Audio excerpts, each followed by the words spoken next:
Welcome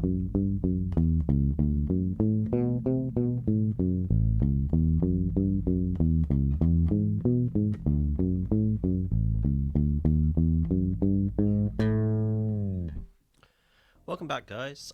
So today I wanted to cover a more subtle technique that'll give you yet another tone that you can use, again, without changing any pickup selection or EQ or amp settings or anything like that.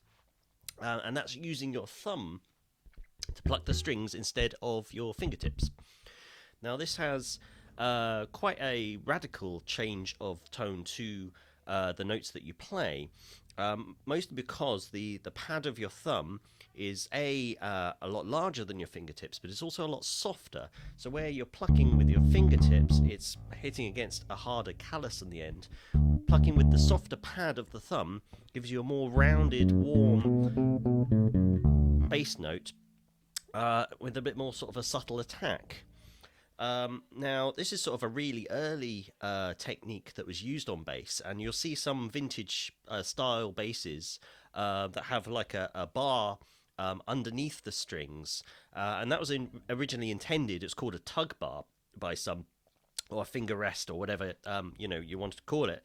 But it was basically to anchor your hands on the fretboard, on the pick guard rather, and pluck with your thumb from there. Now, a lot of those were taken off and repurposed, used, put on above the strings and used as a thumb rest.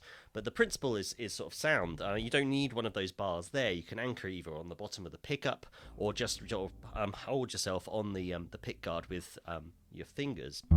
And the technique really is the same as plucking with your fingers. You want to pluck through the string with your thumb and come to rest on the string below it, or above it rather, and it's just sort of the same action but plucking in the opposite direction. So that's just something to practice to sort of get that technique down. Obviously, you're not going to be quite as fast as with two fingers because you can't get an alternating approach. We will cover double thumbing later on, but that's a completely different technique. So yeah, practice that.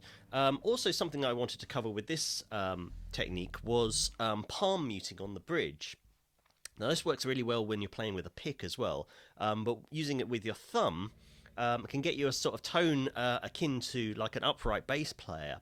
It's not going to ever be exactly the same, but if you're covering a song on the bass that was played on an upright originally, this can kind of get you in the ballpark. So what you want to do is take your hand and rest your palm just on the edge of the bridge. You don't want to overlap the strings too much because then you'll completely kill the note off.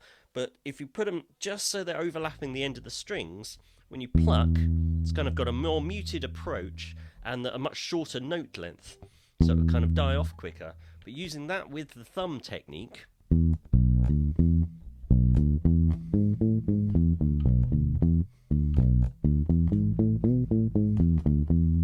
kind of gets you that kind of double bass kind of feel to it, and it's just a sort of nice different change of tone from your usual finger style.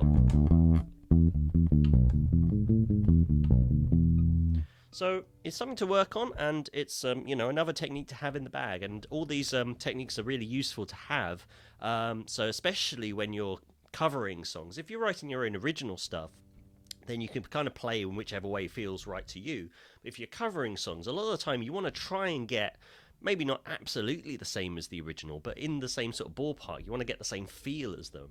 And this one, if you're playing something that was originally on a muted electric bass or an upright bass or something like that, then getting this technique down will give you another technique in the bag that's really useful. So practice that one, and I'll see you next time.